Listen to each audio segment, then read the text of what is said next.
Dear children, in this session we will discuss about embryogenesis. So before starting embryogenesis, let me have a quick recapitulation. So in the sexual reproduction, there are some events which occur sequentially and which are universal in all organisms, right? And the events are like this. First, there is the formation of gamete or gametogenesis. Then there is the process of transfer of gametes and getting both male and female gametes close to each other. Then there is the fusion of gametes known as fertilization. So fertilization leads to formation of a zygote. Then this zygote undergoes certain developmental process for the formation of embryo. This process of development of embryo from zygote is known as embryogenesis, which we will discuss now.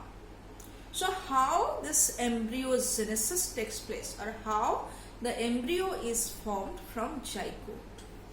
So what happens here? Zygote undergoes two processes. First, there is the repeated division to increase the number of cells. That means the single cell diploid zygote undergoes mitosis to produce two cells. Then the two cells undergoes mitosis to produce four cells. 4 cells produces 8. 8 to 16, 16 to 32, 32 to 64. Like this, a mass of cells are formed. So this mass of cells then undergoes differentiation. Here I would like to mention what is differentiation. That also we have discussed in detail in 11th standard. Still here I would like to mention what is differentiation. So differentiation is the process of specialization of the cells, or the process of assigning a specific function to the cell is known as differentiation. That means here the cells are changed in structure and in characteristics so that they carry out some specific functions, and accordingly they can form a different structure, right? So here when a mass of cells are formed by repeated mitotic cell division, then they are differentiated. They are differentiated for the formation of different kinds of tissues, right? And forms different organs of the organism. So here by repeated mitotic cell division followed by the differentiation of cells into tissues and then to organs, the embryo is formed. For example, when a mass of cells are formed, this mass of cells are differentiated as plumule and radicle. The plumule forms the stem portion and radicle forms the root portion in future. So this is the case of differentiation of cells into different type of tissues in case of plant, right? So then based on whether the development of zygote occurs inside or outside the body.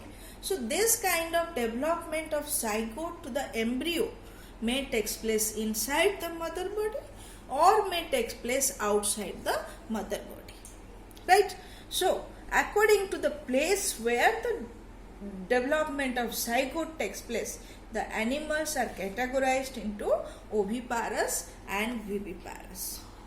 Here I would like to mention, in external fertilization also I told you that the zygote develops to offspring outside, but there the fertilization also takes place outside the organism, then further development takes place outside the organism.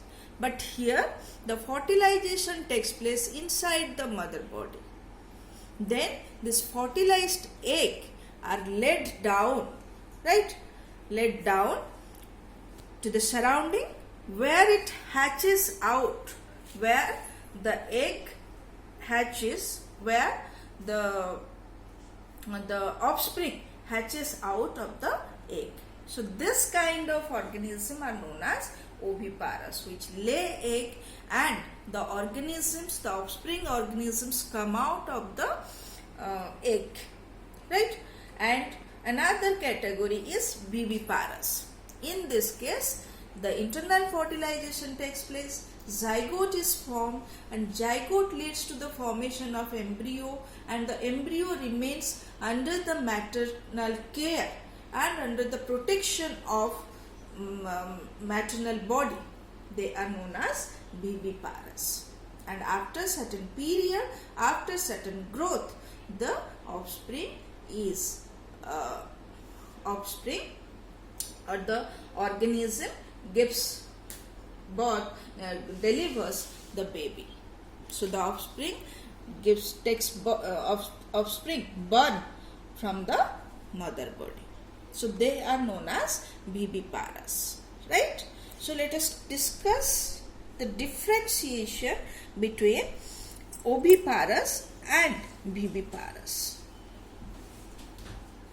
right? So oviparous, these animals lay eggs. Viviparous, these animals give birth to young ones. Oviparous, the fertilized eggs have a calcareous cell to protect them from harsh environment.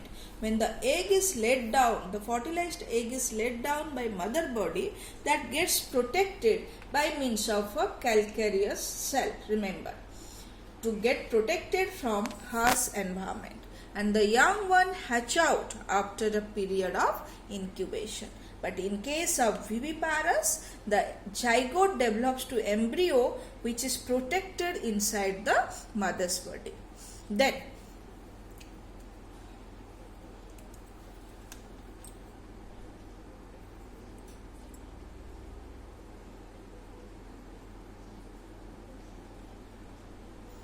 they are more vulnerable, the oviparous. In case of oviparous, the offsprings are more vulnerable to predators because of lack of embryonic care and protection, right? This is a question.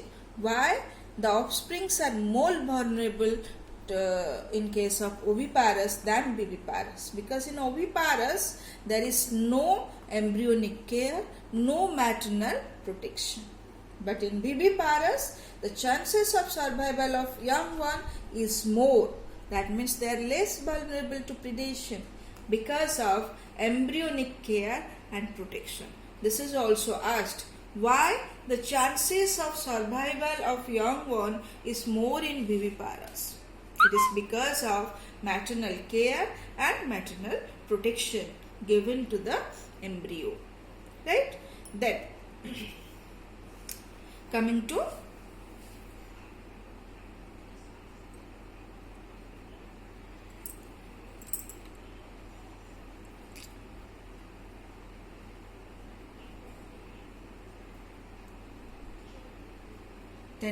to next portion, that is post fertilization event in flowering plant.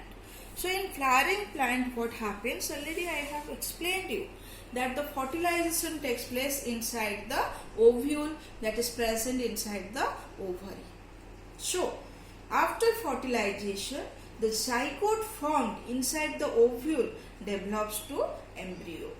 When the zygote develops to embryo, the ovule changes to seed, and when ovule changes to seed, the ovary changes to fruit, right? And so this is about the pistil. Then rest of the holes like calyx, corolla or sepals and petals, they shed off. There are some few exceptions in which the sepals and petals remain attached. For example, pea pod, you see the sepals remain attached. So in some cases sepals remain attached, but in most of the case sepals and petals and stamen of the flower wither and shed off.